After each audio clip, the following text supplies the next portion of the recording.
June 2021 seizure of cocaine in Durban. Before you deal with the factual matrix, can you just explain to us your involvement in this matter, in the Port Shepstone matter? Commissioners, as I've testified earlier, I only became involved in this matter after my appointment as the component head for serious organized crime investigation at head office after the departure of Major General Kana. So after I took up the position, obviously I engaged with the investigators on the matter, and that is how I became privy to the facts of this matter. Okay, thank you, General. You may proceed. Following intelligence received on 21 June 2021, a container that was at the CHC container depot in Isipingo, Prospecton, Durban, had been identified as possibly containing illicit drugs. The depot was called in order to retrieve the container for inspection. On 22 June 2021, Lieutenant Colonel Gavin Jacob, he has been subsequently promoted to Colonel, and Warrant Officer Mpangase from DPCI Serious Organized Crime Investigation. Commissioners, I just want to make a correction there. In bracket, it reflects border security at the time. That needs to be deleted, it's wrong. So that portion in brackets need to be deleted, please. So both these colleagues, both Jacob and Mpangase, they were based at the DPCI in Durban, were contacted and informed of the intelligence that had been received. They were requested to assist with conducting the inspection of the container, which allegedly had 27 kilograms of cocaine at the time. It was not 27 kilograms. It later emerged that it was 27 bags and not 27 kilograms. At approximately 9:20 on the same day, Colonel Jacob, Warrant Officers Mpangase and KG Sibia, by then, Lieutenant Colonel Sibia was a warrant officer, so he got promoted twice in the meantime. And what is he now? A Lieutenant Colonel KG Sibia.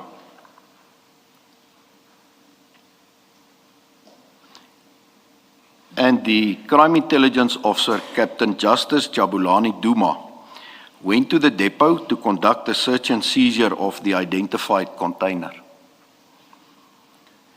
According to the official documentation obtained from the depot and the company, who had ordered the legitimate consignment in the container contained animal bone meal from a supplier in Brazil. The officers proceeded to break the seal of the container in the presence of Captain Duma, as well as the warehouse manager and Operational Response Services, ORS, Border Policing. According to the officers, prior to breaking the seal, a photo was taken to evidence that the seal was intact. Thank you, General. At this stage, I'm just going to flight photo 1, and if you can just describe to us what we're looking at there. Commissioners, that is a container, as I explained in some of the previous photos. That's the container that the officers took a photograph of on the day. That's correct, Commissioner. And then photo 3.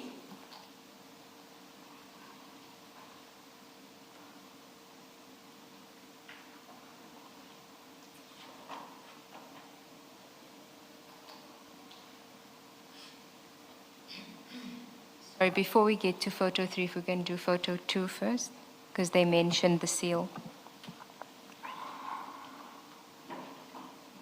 At paragraph 42 of your statement, you say that according to the officers, prior to breaking the seal, a photo was taken to evidence that the seal was intact. That is correct, Commissioners. That is the photo where the seal is clearly depicted. And just remind us, what is the significance of the officers taking a photo of the seal before they're opening the container? Commissioners, obviously it speaks to proper crime scene management, but also the chain of custody of the exhibits. It might be that nothing is found in the container and then it needs to be resealed. So obviously you need to follow due processes to ensure that good governance also dictate at that possible crime scene, because it's not a crime scene as yet when you are at the brink of opening the container. Okay. 43, paragraph 43. When the container was opened, numerous canvas bags were observed at the entrance of the container. The bags were inspected by the DPCI officers, and 27 bags containing what was suspected to be bricks of cocaine were uncovered. The bricks were wrapped in black and yellow plastic with TikTok and Jaguar logos on the packaging. There were 541 bricks of cocaine weighing 1 kilogram each, Yes. with a street value of between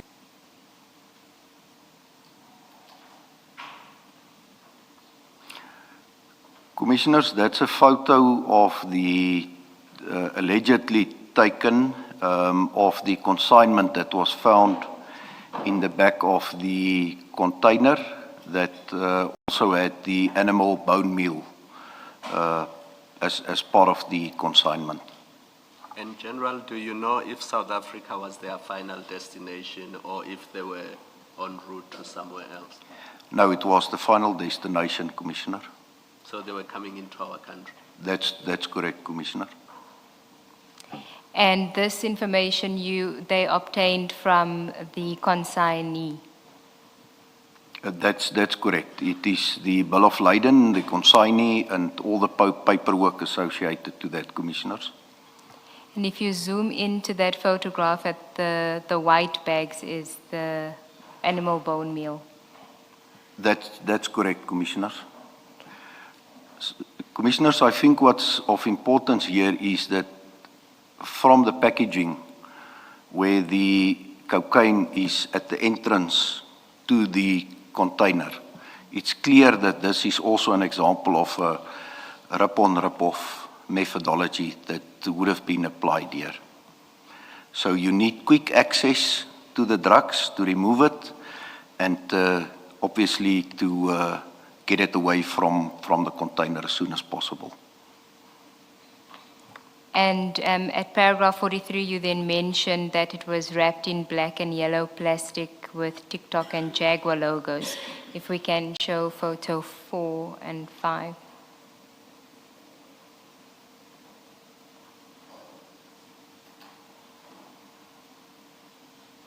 Just zoom in a bit.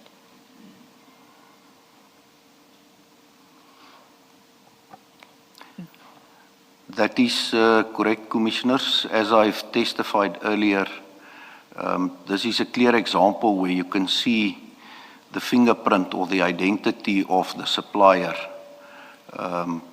with the different logos fixed to the bricks of cocaine. Obviously wrapped with multiple layers of wrapping to protect the contents of the brick.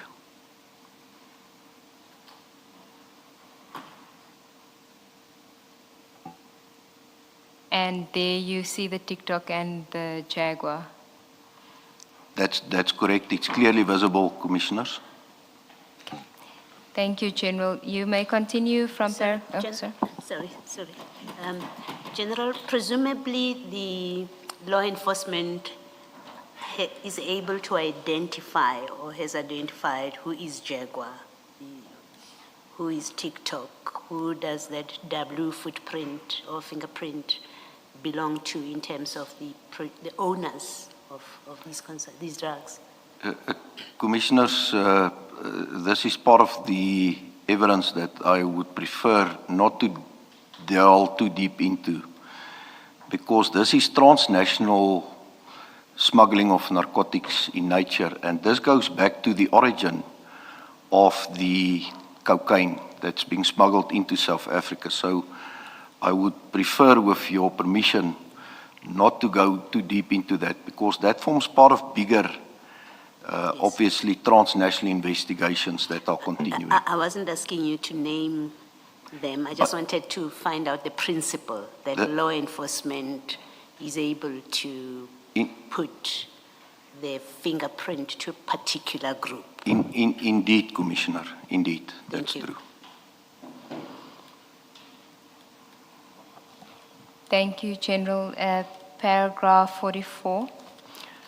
According to the officers at the crime scene, photographs of the seizure were taken by Lieutenant Colonel Jacob and Warrant Officer KG Sabia.